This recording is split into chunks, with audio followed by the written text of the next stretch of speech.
ఇయం ముహూర్తం సుముహూర్తమస్తు, ఇయం లగ్నం శుభలగ్నమస్తు, తదేవ లగ్నం సుదినం తదేవ, తారాబలం చంద్రబలం తదేవ, విద్యాబలం దైవబలం తదేవ, లక్ష్మీపతిరంఘ్రియుగం స్మరామి. శ్రీ మహాగణాధిపతయే నమః. గురు బ్రహ్మ గురు విష్ణు గురుదేవ మహేశ్వర గురు సాక్షాత్ పరబ్రహ్మ తస్మై శ్రీ గురవే నమః. ప్రియమైన యూట్యూబ్ శ్రోతలారా, ఆషాఢమాసము ఆశాంతమయ్యింది. శాకంబరితో వనదుర్గ ఆశీస్సులతో మనం పులకించిపోయాం. నిజంగా ఎక్కడి లేని శక్తి కూడా 83 ఏళ్ల వాణ్ణి నేను కూడగట్టుకొని అంతకుముందు కొన్ని ప్రతిష్టా కార్యక్రమాలు, శాకంబరి వేడుకలు 4 వారాలు వెరసి ఒక 6-7 వారాలు స్టూడియో టైప్లో పూజలు నిర్వహించడం జరిగింది. స్పందన కూడా అనుకున్నంత వచ్చింది. పూర్వస్థితిని పునరుద్ధరించలేకపోయినా, పూర్వస్థితి అంటే ఇది ఏదైనా ఉండాలి. ఏదో వృద్ధాప్యంలో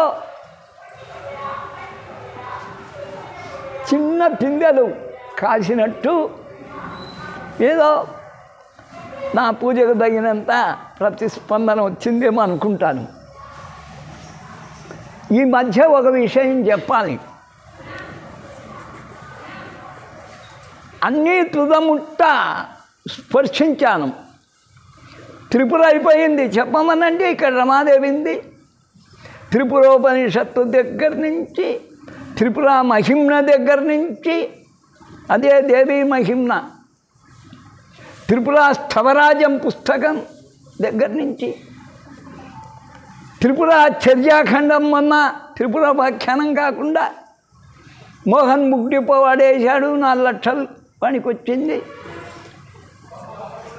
త్రిపురల గురించి ఆశాంతం చూచాను. ఇంకా లలితన చెప్పవలసిన పని లేదు. నైమిషారణ్యం నుంచి ఆంధ్రప్రదేశ్లోనికే దించగలిగిన వాడిని నేను. మొదటే బెజవాడ లేదు, వైశాఖ లేదు, గోచి లేదు. కర్నూలు పట్టణంలో మొదట లలితామహాదేవి శ్రీచక్ర నిలయ వెలచింది. ఇది మనం గమనించవలసిన విషయం. ఇక లలితకు నాకు మీకు తెలుసు అవినాభావ సంబంధం ఎట్టిదో. డాక్టర్లకు 6 మంది డాక్టర్లకు విచిత్రమయ్యేట్టుగా సంతానం శేషాచలం బిడ్డ కలిగినట్టు ఇప్పుడే చెప్పాను. నెల అంటే నెలే. గాయనికి 2 9వ తరగతి బిడ్డలు సేవించిన అదే నెల కవలలు 2.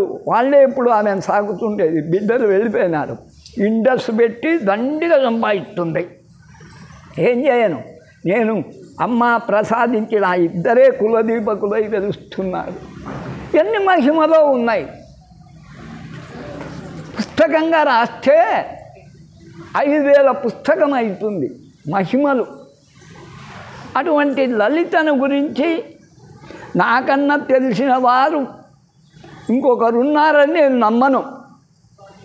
ఈవెన్ నా శిష్యుడు అయినటువంటి సాంవేదం కూడా అమ్మను గురించి ఇంత తరిచి వెళ్ళాల. ఇక 3వది దుర్గను పట్టుకున్నా. అంతా నవాంగ విధి అంతా ఎక్కించాను. ఆ చతుశ్లోకిది కూడా మొన్న కూడా చేశాను. 4 అధ్యాయాలు దుర్గాస్తుతి 4 అధ్యాయాల్లో చతుష్కం. దానికి కూడా 350 మంది చూస్తూ ఉన్నారు. ఏది ఎట్లయినా నా మనవడి కోరిక లలితా విజయంలాగా దుర్గా విజయం రాయమని. అది ఇప్పుడు అవుతుందా ఈ వయస్సులో? ఒరే మీ అమ్మని పిలిపించి 2 నెలలు పైకి కూడా నేను రాను. కిందికే భోజనము, కిందికే టిఫను అన్నీ తెచ్చి నన్ను చల్లగా చూసుకుంటే నేను 300 పద్యాల కావ్యం దుర్గా స్థవం రాస్తాను రా, దేవీ మహత్యం అనే పేరు అని చెప్పాను. అది వాని కోరిక. కోరికలు ఎట్లుంటాయి? చెప్పలేం. ఒకడు వచ్చాడు, క్రాంతి వచ్చింది. శిష్యురాలు, స్వామి త్రిపురాష్టవరాజం యజ్ఞం చేస్తామా అని. అమ్మ త్రిపురాష్టవరాజంలో అమ్మ సేవకులలో పరివారం ఉన్నారు 450 మంది. 450 మందితో నేను చేయాలంటే మీకు ఓపిక లేదు. 8 కూర్చుంటే 4 అవుతుంది. అంత ఓపిక గల వాళ్ళు లేరమ్మా, అయినా చూస్తాందే అన్న. మా వాడు ఆ కోరిక, వీడి ఈ కోరిక. నాకా రాష్ట్ర గానంగా నా గేయం వెలువడితే చాలు అనేది ఇంక చివరి కోరిక. దానికి అందరూ వైదొలిగినారు, వాళ్ళ తూకాలు రాళ్ళే. ఇప్పుడు సుబ్బరాయుడు ఏదో ఆశ చెప్తున్నాడు, ఊరిస్తున్నాడు. ఏది ఎట్లయినా మనకు రావాల్సినంత కీర్తి వచ్చింది. యంత్ర మంత్ర తంత్ర సామ్రాజ్యం నిజంగా అది 28,000 మంది ఇప్పటికి చూశారంటే నా జన్మ ధన్యం. ఏం చిన్న ఉపన్యాసాలు ఇచ్చినా యూట్యూబ్లో 200, 300 అంతకైనా చూడరు. నన్ను చూసి వేణుగోపాల్ శర్మ తను భార్య కలబడితే కూడా ఎందరు చూస్తున్నారంటే 150, 200. నాకు లేదా ఆ దురవస్థ. అస్సలు నిజంగా చెప్తే శ్రావణ శుక్రవారాలే కాదు, శ్రావణమే మహాలక్ష్మి, శ్రావణ లక్ష్మి అంటారు. మొన్నటి వరకు దుర్గను కొలిచెళ్ళాం శాకంబరిగా, లక్ష్మిగా కొలుకోవాలి. మన అదృష్టం కొద్దీ మొదటి వారమే శుక్రవారం లక్ష్మీవారంగా వచ్చింది. దీనిలో పున్నమ్మకు ముందు వచ్చే వారం వరలక్ష్మి వ్రతం ఎన్నోసార్లు చేయించాము. ఇక్కడ చెప్పాను. ఆడమ్మ గారు కొందరు మాట్లాడుతున్నారు, నాకు సిగ్గుచేటు. ఎందుకు ఎగ్జంప్షన్? నీకు ముట్టు ఉంది, ఉపన్యాసం ఇచ్చామకే ముట్టుంది, 4 రోజులు పనికిరాదు, మూల కూర్చోవాలా? ముట్టులో నేను ఉపన్యాసం ఇస్తానంటే అది నీ ఇష్టం. వీళ్ళంతా అక్కడ శాస్త్రం ఏం చెప్తుంది, వ్రత కథ ఏం చెప్తుంది? శ్రావణ మాసంలో పున్నమ కన్నా ముందు వచ్చేటువంటి శుక్రవారం ఏదైతే ఉందో, ఈసారి 5 శుక్రవారాలు వస్తాయి. ఆ శుక్రవారము వరలక్ష్మి వ్రతం చేయమని నిబంధన. అంతే. నాకు ముట్టుంది అంటే ముట్టు కాలబడి ఎదురు వస్తే మరుసటి వరకు ఎదురు చూసి చావు, నీ కర్మ అనుకో. మాట్లాడేవాడు ఉన్నది ఉన్నట్టు మాట్లాడతాడు. రజోదోషం వచ్చిందంటే అది నీ కర్మ. సరే చేస్తాము అంటే చూచినారా? చేస్తాము అంటే సరే అవతల వారాలు పున్నమ దాటినాక కూడా 2 శుక్రవారాలు ఉంటాయి, చేయండి. దానికి నేను ఆక్షేపం లేదు. ఈరోజు నుంచి చేయొచ్చునంట. అవి మళ్ళీ తెలివిందో లేదో మిట్లాంటి వాళ్ళంతా టీవీలో ప్రసారం చేస్తుంటే ఇంకొకడు అంటాడు, వరలక్ష్మి వ్రతం అందరు చేయొచ్చునా? 3 మొగుళ్ళని ఇడిచిపెట్టింది చేయొచ్చునా వరలక్ష్మి వ్రతం? అది ప్రశ్న. 3 మొగుళ్ళు మాన్నారు, 4వ మొగుడితో కాపురం చేస్తుంది, వరలక్ష్మి వ్రతం చేయొచ్చునా? అడిగే నా కొడుకు తెలియలేదు, చెప్పే నా కొడుకు ఇప్పుడే తెలియదు. అలా కాదండి. ఒకవేళ మొగుడు చచ్చిపోయి ఉంటే విధి లేక పిల్లలను పోషించలేక మళ్ళీ పెళ్లి చేసుకున్న యువతి ఉంటే చేసుకోవచ్చు. ఇది ఏడుందో ఆ శాస్త్రం. అసలు వాళ్ళకు వరలక్ష్మి వ్రతం ఏం పనింది? 4 మొగుళ్ళను మార్చిన ఏమన్నా మహాలక్ష్మి మార్చిందా? ఇవి టీవీలో నిజంగా చండాలమైన ప్రశ్నలు, చండాలమైన సమాధానం. నేను మీకు ఒక్కడే చెప్పింటాను. ఎందరో వచ్చింటారు, స్వామి వాణి బాధలు పడలేకున్నాం, వాడిని ఇడిపింటే కట్టుకున్నాక ఇడిపించడం నా చేత కాదు. బంధము తెంచను, ఇంకా దూరంగా కాపురం చేయక 10 ఏళ్ళు ఉన్నా కానీ వాళ్ళని కలుపుతా.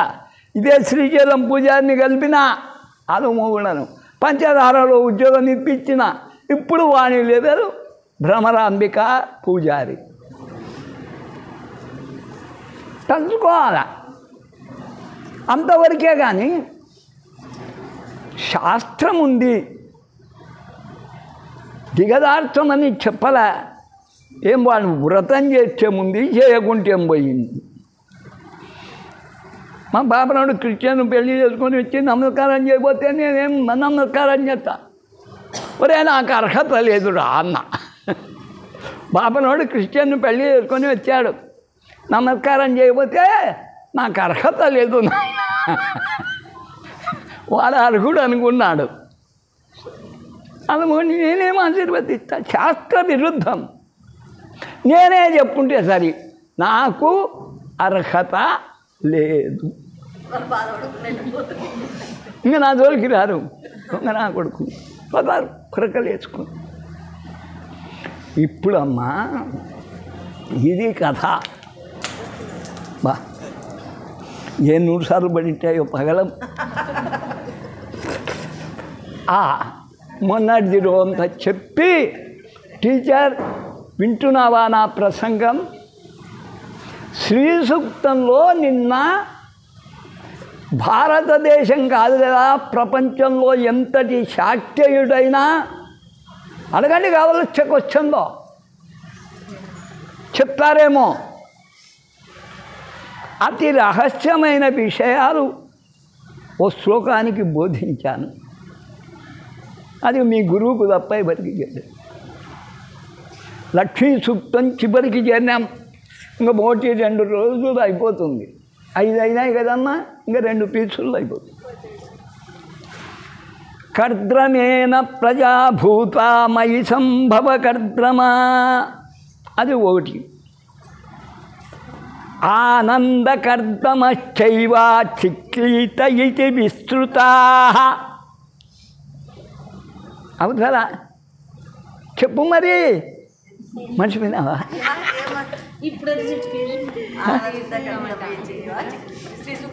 చిక్లీత ఇతి విస్తృత అవుతారా?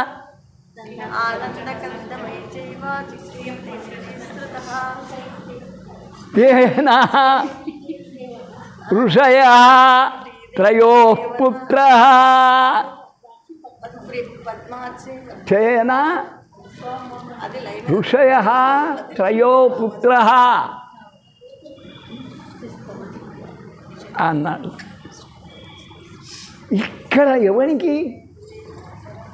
ఋషయః ప్రత్యక్ష కుమారుడు, వాని మీద ఎనలేని ప్రేమ, చావడానికి సిద్ధపడింది లక్ష్మీ మన్మధుడు. ఈ నా కొడుకులకు ఆ రహస్యం తెలియదు. చిక్లీతుడు, ఆనందుడు, కర్దముడు, ఈ 3 మహర్షులు ఆమె పుత్రులు. వీళ్ళ 7 తిరిగే నేను వ్యాఖ్యానం. తిక్కనా కొడుకులారా, ఋషులెవరు, మహర్షులెవరు? నారాయణో ఋషి. ఏం నారాయణం ఋష? ఒక నరనారాయణులు చేసినారనుకుందాం. రుద్ర ఋషి, రుద్రో దేవత. లేక ఋషయ.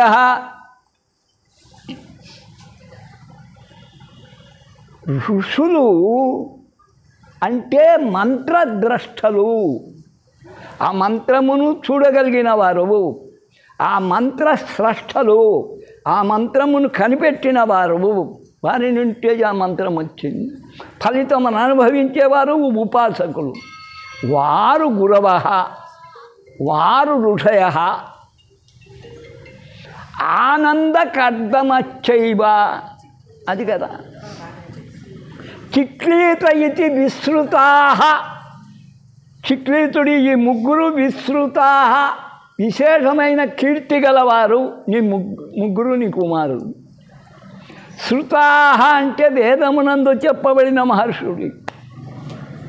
మరి మహర్షుడు మన్మధుడు ఎట్లొస్తాడు అంటే, తిక్కనాయనలా ఆ మంత్రం క్లీంకార మంత్రం.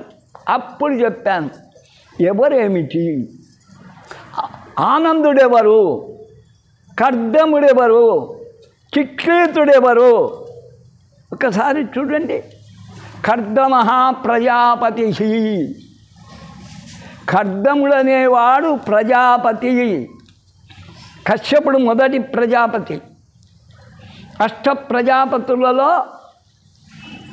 కర్దముడనే మహర్షి కూడా ఒక ప్రజాపతి. అంటే సృష్టికర్త, బ్రహ్మకు అసిస్టెంటు. మరి సరస్వతి స్వరూపం ఐమని మీరు అనుకుంటున్నారు. మళ్ళీ లక్ష్మికి ఐమి ఎట్లా పెడతావు? హ్రీం, హ్రణ్యవర్ణాం హరిణీం అన్నాం. అది సృష్టి. మొట్టమొదటి శ్లోకంలో బంగారు వంటి రంగు గలది అని చెప్పాను. హిరణ్యము అంటే హ్రీంకార స్వరూపిణి అని చెప్పాను. హ్రీంకారం ఆది. హ్రీంకారము ఉపాసించిన వాడు కర్దమ ప్రజాపతి. ఎప్పుడు వ్యాఖ్యానం చేయలే. ఆనంద, ఈ ఆనందుడెవరు? స్వర్ణాకర్షణుడు వీళ్ళంతా ఉన్నాడు. ఆనంద ఋషి కొన్ని చోట్ల. ఆనందుడెవరు అంటే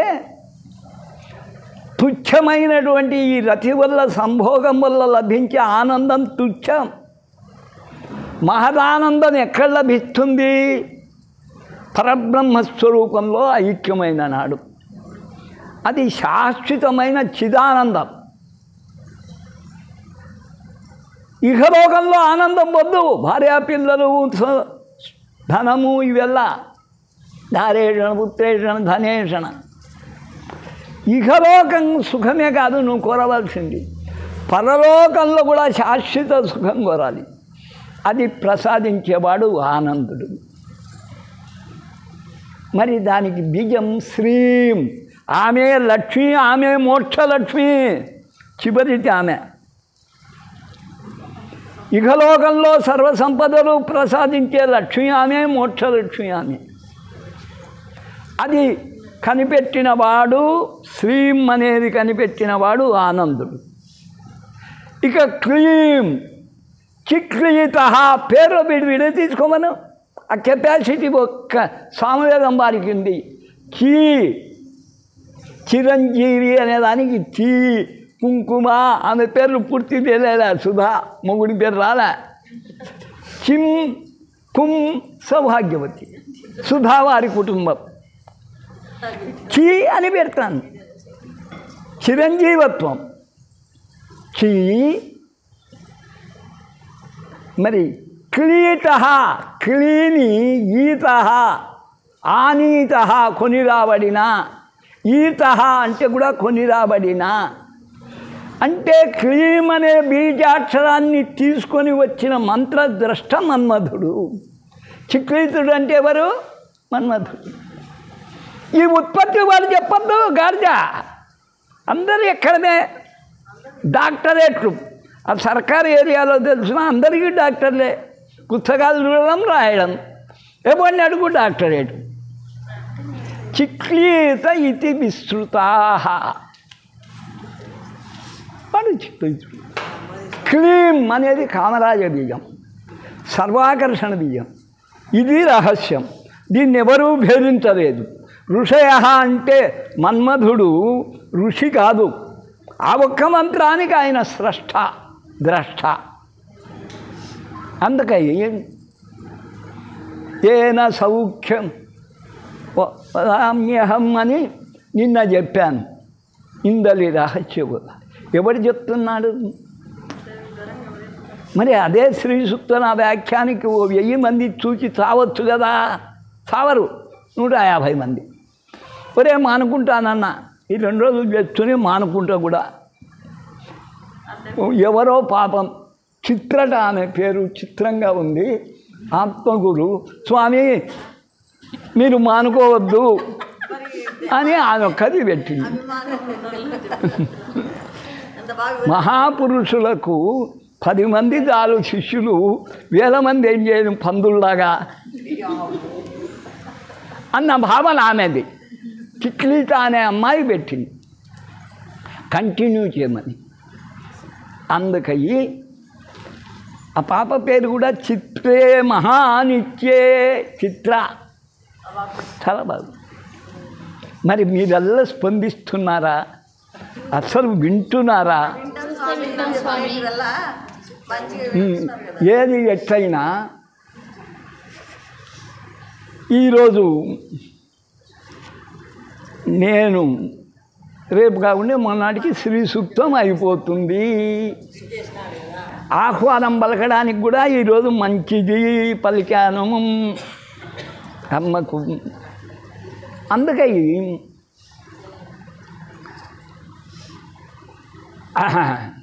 ఈరోజు వరలక్ష్మి వ్రత విధానానికి మూలమైనటువంటి శ్రావణ శుక్రవారం.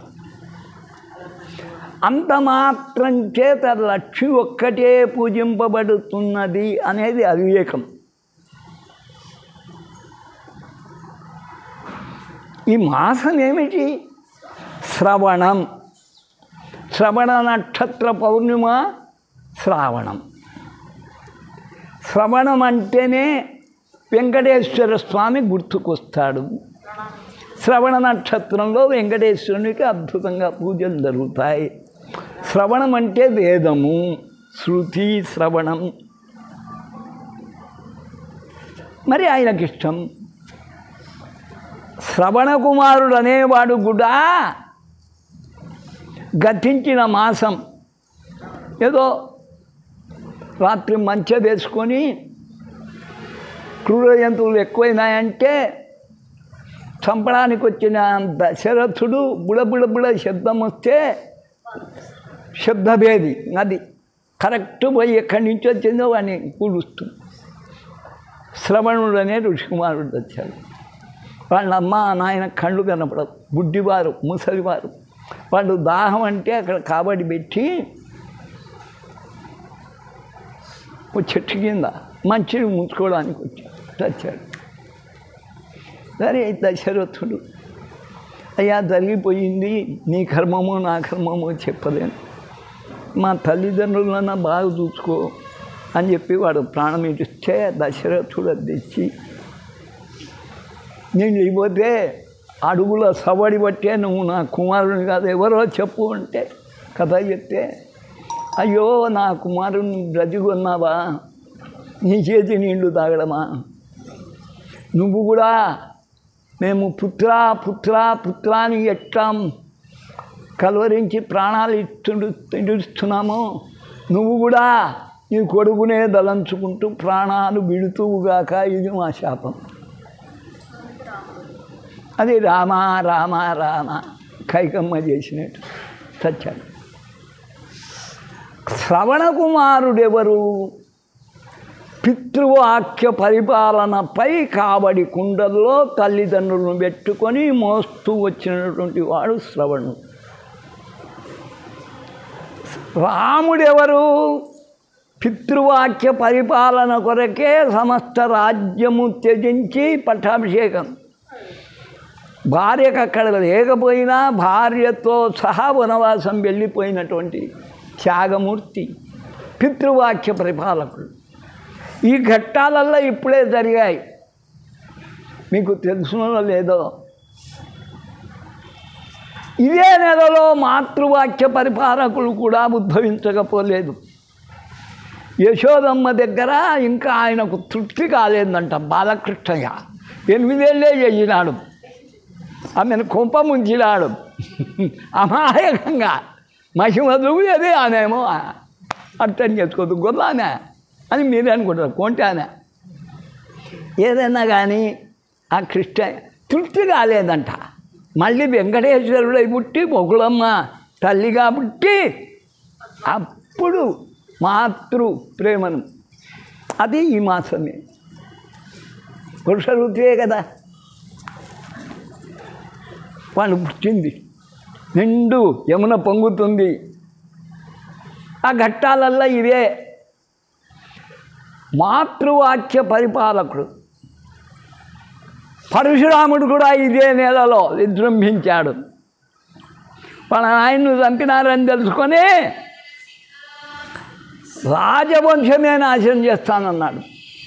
ముందు కార్తవీర్య వంశం హైహైగులను 1000 చేతులు కలిగిన కార్తవీర్యం తప్పిపాదేశాడు. వాడొక విష్ణువతారమే.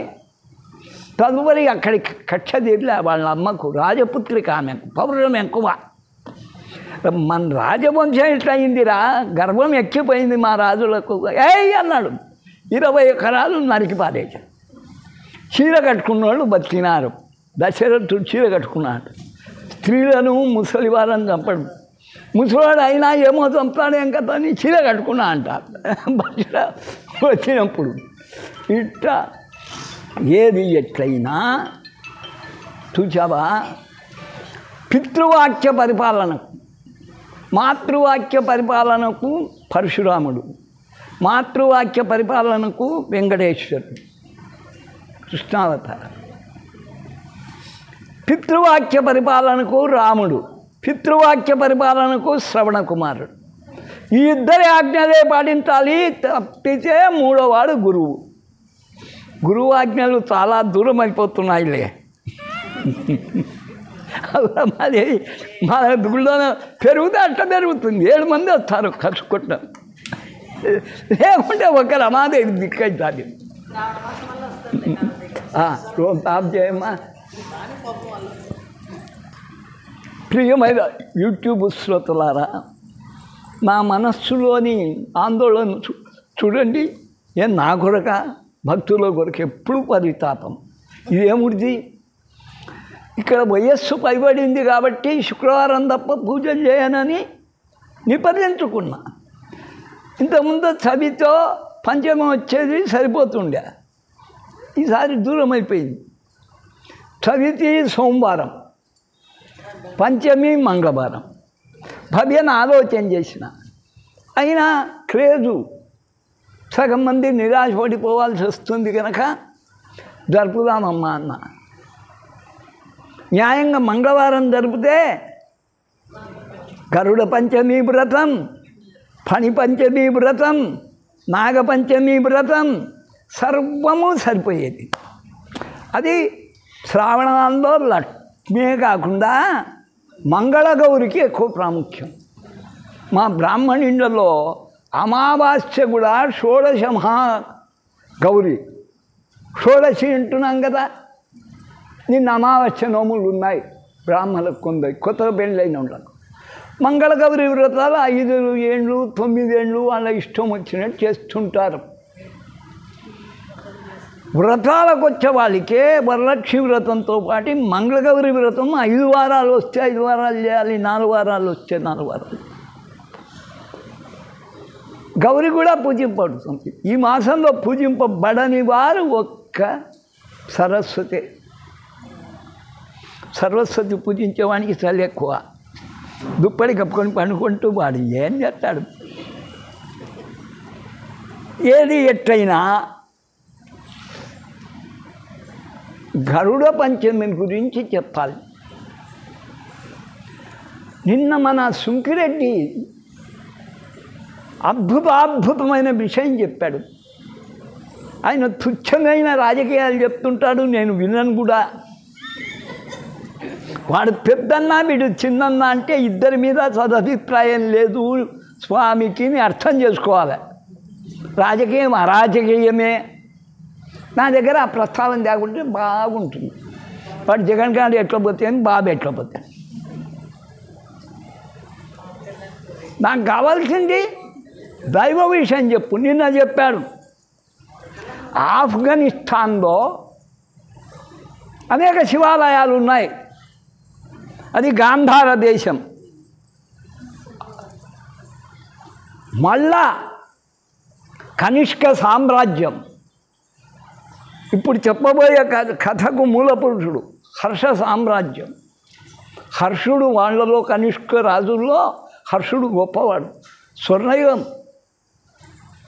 వాడు ఎక్కడ ఆఫ్ఘనిస్తాన్ నుంచి కావేరీ తీరం వరకు పరిపాలించాడు హర్షుడు. అన్నీ తెలుసు. ఆయన రాసిందే నాగానంద నాటకం. ఆయన నేను ఒక కథ చెప్పాడు, పులకించిపోయాను. ఒక సాయిబడ్డ కోటీశ్వరుడు శివాలయం ఉంటే పడగొట్టినాడట. ఆక్రమించాడు. అది జరిగిన కొద్ది రోజులకే కొడుకు గుండె పట్టుకొని చచ్చాడో చచ్చేంత దగ్గరికి వెళ్ళాడో నమ్మకం లేదు. అప్పుడు హే శివ, నీకు అపరాధం చేశాను, నా కొడుకును బ్రతికి హార్ట్ అటాక్ నుంచి బ్రతికిస్తే నీకు కోట్లాను కోట్ల దేవాలయం కడతానన్నాడు. వాడు బతికినాట. ఆఫ్ఘనిస్తానంలో వాడు పూజలు చేస్తున్నా అంట, దేవాలయం కట్టించి కొన్ని కోట్లకు. అందుకే సాయిబులు కూడా శివుని జోలికి రారు.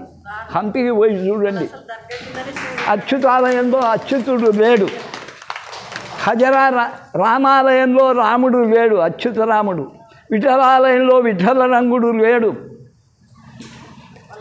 కృష్ణాలయంలో కృష్ణుడు అంతకు లేడు. విగ్రహాలు ధ్వంసం చేశారు విఠలాలయం కూడా. శివాలయాలు చెక్కు చెదర్లే. హంపి అసలు దేవాలయం భువనేశ్వరి పంపానదీ తీరంలో ఉన్న మరి విరూపాక్ష వాళ్ళిద్దరు బాగున్నారు. అనేక గణపయ్యలు ఉన్నారు. ఆవగింట గణపయ్య అంటే ఇంతెత్తుంటాడు, బాగున్నాడు. దానికి శివలింగాలు ఉన్నాయి 16 అడుగుల ఎత్తు, ఒక్కటి ధ్వంసం చేయలే. వాళ్ళకు విష్ణువు మీద ద్వేషం, రాక్షస అంశ కదా. ఆ మాట నేను ఒప్పుకుంటా అని చెప్పి. రాక్షసుముడు ఆ కొడుకులు రాక్షసాంశం ఉంది కాబట్టి వాళ్ళకల్లా విష్ణువు ద్వేషి. శివుడు అంటే అనుకూలమే వాళ్లకు. అందుకే తెలుసు. ఇప్పటికీ మదీనా గుడి కోనేరు ఇట్లా పాణిబొట్టంతో సహా శివుడు చుట్టూ శిల్పం ఉంది, పగలగొట్టలే. అందుకే ఈ శివుని జోలికి పోరు. ఏది ఎట్లయినా ఇది చక్కని విషయం సుంకిరెడ్డి నిన్ను అందించాడు. అక్కడ జరిగింది ఇప్పుడు చెప్పబోయే కథ. ఈ నాగుల చవితి అనేది రాయలసీమ, తెలంగాణలో మహబూబ్ నగర్ కొన్ని ప్రాంతాలు ఆచరిస్తున్నారు. ఎప్పుడు? శ్రావణ మాస చవితి రోజు. వినండి, శ్రావణ చవితి రోజు. సర్కారీ ఏరియాలో ఇప్పుడు కాదు నాగుల చవితి. సుబ్రహ్మణ్య షష్ఠిని కార్తీక షష్ఠి, కార్తీక చవితి, అది సర్కారీ ఏరియా. రాయలసీమలో ఆచరణ మాత్రం నాగుల చవితి. పుట్టలో పోయి పాలు పోస్తారు. వల్మీక పూజ అంట, పుట్ట పూజ. దాని విశేషం చాలా ఉంది. సంతానం లేని వాళ్ళని తప్పగా అంటారు. సంతానానికి విరోధకమైన క్రిములు ఏవైతే ఉన్నాయో స్నానం చేసి తడి బట్టలతో పోయి పాలు పోస్తే అన్ని స్నానం చేసేవాడికి ఆ పుట్టమన్ను మీద అల్లా పడి వాసన లేస్తుంది. తొలకరి వచ్చినప్పుడు భూమి వాసన వస్తుంది అండి, మొదటి వానప్పుడు అలాంటి వాసన వస్తుంది. ఆ ఘాటుకు సంతానానికి వ్యతిరేకమైన క్రిములు ఉన్నాయే అవి చచ్చిపోతాయి. పుట్ట పూజ ఎందుకు వచ్చింది? శ్రావణ మాసంలో వర్షాకాలంలో దోమలు ఒక్కటే కాదు, అనేక క్రిమి కీటకాలు విజృంభించే ఆ సమయంలో పుట్ట పూజ వల్ల, ఆ వాసన వల్ల సమస్త క్రిములు నశిస్తాయి. అందుకే వల్మీక పూజ అనే కానీ నాగుల పూజ అని కాదు. మన నాగుల సజ్జ అంటున్నాం. పుట్టలో పాముందని అది నాగమని నాగపూజ. ఇది మన సర్కారీలో కార్తికేయుడు ఉంటే సుబ్రహ్మణ్య స్వామిని పూజిస్తారు, సుబ్రహ్మణ్య షష్ఠి. మనం పుట్టను కూడా పూజిస్తాం, నాగాలను కూడా పూజిస్తాం. ఇక్కడికి ఒక ఆచరణ. మరుసటి రోజు పంచమిని గురించి తెలుసుకోబోతున్నాం. అదే గరుడ పంచమి, అదే నాగపంచమి. నాగుల చవితి రోజు సోమవారము పుట్టకు పాలు పోయండి. ఎంత దూరమన్నా ఉండి అక్కడికి పోయిపోయండి.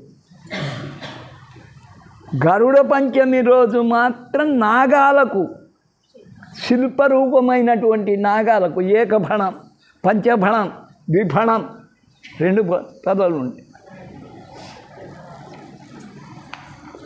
ఇలా 2 రోజులు పాల్పోయాము. ఆయన పని ఎక్కడ పోయింది రమా అమ్మ.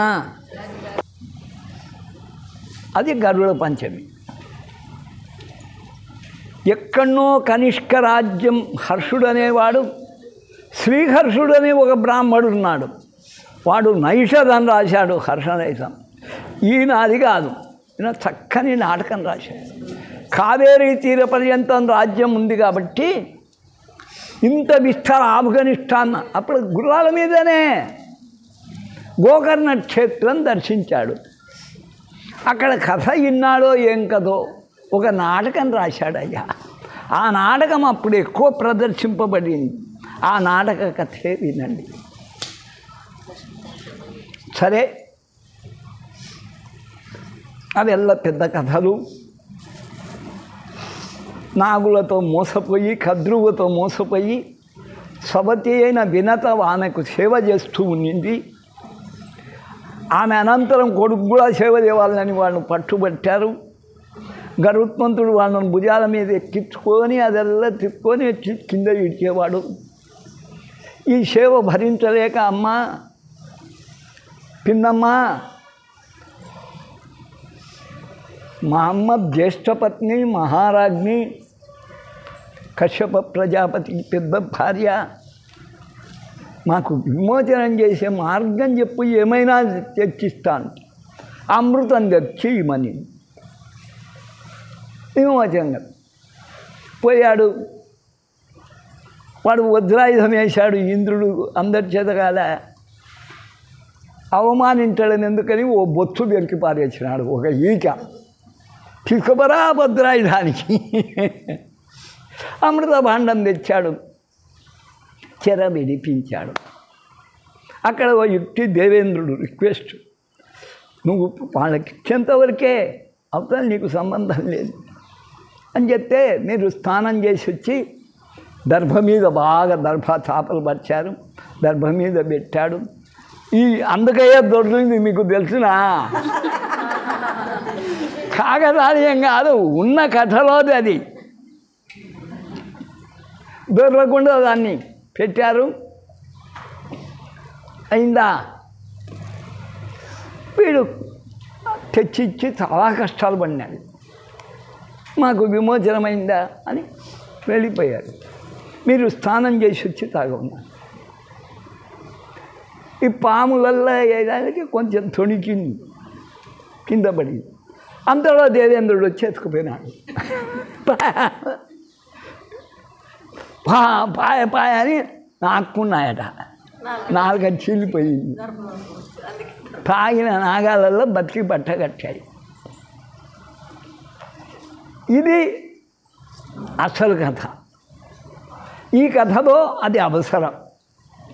కానీ మళ్ళీ కక్ష కట్టాడు ఎవరు? గరుత్మంతుడు. నాగజాతిని మిగిలించకూడదు, మా అమ్మతో దాస్యం చేయించారు, వీళ్ళంతా నా రెక్కల మీద ఎక్కి తిగినారు, ఇంక అయిపోయింది అని కొరికి పారేయడం, కొన్ని తినడం, కొన్ని పారేయడం చేయడం. అవి కుయ్యో మర్రో వంశం వల్ల నాశనం అవుతుందని ఎంతైనా పెద్దమ్మకుడు కాళ్ళు పట్టుకొని దినం ఒక్కరు మీకు ఆహారంగా అవుతాము అన్నారు. సరే, ఇది గోకర్ణ క్షేత్రంలో జరిగింది. అక్కడ ఉన్నటువంటి ఆ మలై పర్వతం, ఆ కొండల మీద పెట్టుకొని వీడు అక్కడి కొండలు ఎక్కిపోతే వచ్చే స్థలం, ఎర్రటి వస్త్రం కట్టుకొని పోతా వాడిని తీసుకుపోయి ఇంకా పైకి తీసుకుపోయి కొండ శిఖరం మీద పెట్టుకొని తినేవాడు. ఎవరు? గరుడు. అది ఒడంబడిక. ఇట్లా ఉండగా ఒకరోజు ఓ కుటుంబం వంతు వచ్చింది. వాళ్ళు ముసలోళ్ళు, 90 ఏళ్ళ వాళ్ళు, కొడుకు 20 ఏళ్ళు, పెళ్లి కాలే. వాని వంతు, ఆ ఇంటి వంతు వస్తుంది. నాయన, మీరు ముసలి వాళ్ళు, ఆపత్కాలంలో ఆదుకునేవాడు కొడుకు కదా, నేను బలి అయిపోతాను, నేను ఆహారం అవుతాను, మీరు ఉండేది. ఒరే ముసలివాడిని అయిపోయినాను, నేను నీకేం ఉపయోగపడను, మీ అమ్మని చూపెట్టుకొని పెళ్ళి చేసుకొని సుఖపడరా, నేను పోతానంటాడు తండ్రి. అది ఎట్లయితుందండి, నాకు లౌకికమే తెలియదు, శ్రీకంఠ శర్మకు లౌకికంగా తెలుసునా, ఆ ఫోను ఎట్లా పెట్టాల్సింది కూడా తెలియదు, నాకు లౌకికం కావట్టదు. మరి హెడ్ మాస్టర్గా పనిచేశాను 25 ఏళ్ళ నాడు. ఇప్పుడు ఆ పిల్ల 5వ తరగతో 4వ తరగతి బద్దనే జట్. ఎందుకంటే 1వ తరగతి నుంచి కళ్ళు పోగొట్టుకునేదానికి మీరు ఇచ్చినారు కదా ఫోను పిల్లలకు. కర్ణపిశాచాలు అంత 40 ఏళ్లకు చెవులు వినపడవు, 30 ఏళ్ళ కళ్ళు కనపడవు, ఇంత అద్దాలు వస్తాయి. అదెల్లా ఆనందం మీకు. నా బిడ్డ అద్దాలు పెట్టుకుంటే ఎంత బాగుంది, అద్దాలు కావాలా రేపు చెవిటికి. ఏది ఎట్లయినా ఇది ఇక్కడికి ఇట్లా ఉండంగా ఒడంబడికి కుదిరింది. అక్కడ ఒక గంధర్వరాజు రాజ్యము పోగొట్టుకొని అడవుల్లో ఉన్నాడు. జీమూత కేతువు, జీమూతం అంటే మేఘం, మేఘమే కేతనముగా గలవాడు రాజు, భార్య పిల్లలు అన్నారు. ఆ తల్లిదండ్రులకు ఒక్కడే కొడుకు, వాని పేరే వినండి, జీమూత వాహనుడు. జీమూత వాని కాలం కలిసి వస్తుంది. ఎవరో ఆటవిక రాజు బిడ్డనిస్తానన్నాడు, పెళ్ళి ఏర్పాటు చేశారు. ఎన్ని రోజులు చేస్తాడు జీమూత కేతువు? ఒకప్పుడు రాజభోగాలు అనుభవించిన వాడు. వానికి పెళ్ళి నిర్ణయం చేశారు, పెళ్లి కొడుకుని చేస్తూ ఉన్నారు. ఇంకా పెళ్లిపీటలు ఎక్కాలి. ఆ సమయంలో వాళ్ళకు నియమం ఉంది, ఎర్రని వస్త్రాలు ధరించి గోకర్ణం పోయి శివుణ్ణి పూజించి అమ్మను పూజించుకొని రావాలి. మనం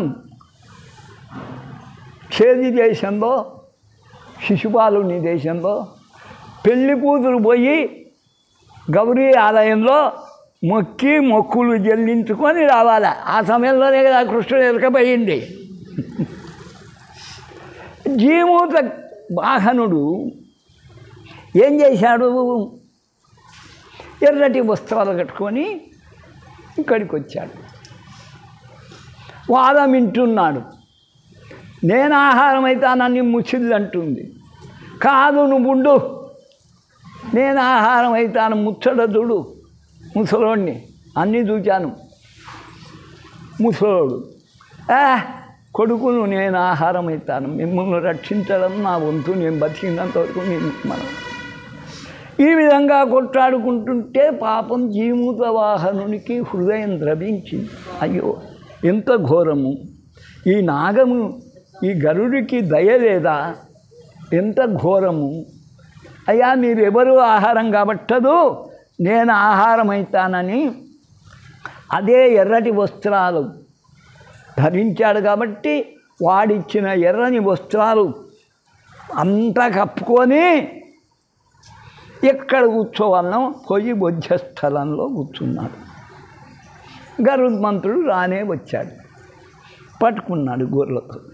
అక్కడికి వెళ్ళిపోతుంటే అప్పుడే చావు కేకలు పెట్టేవాళ్ళు, గోర్లేటికే దాంట్లో అక్కడ పెట్టాడు.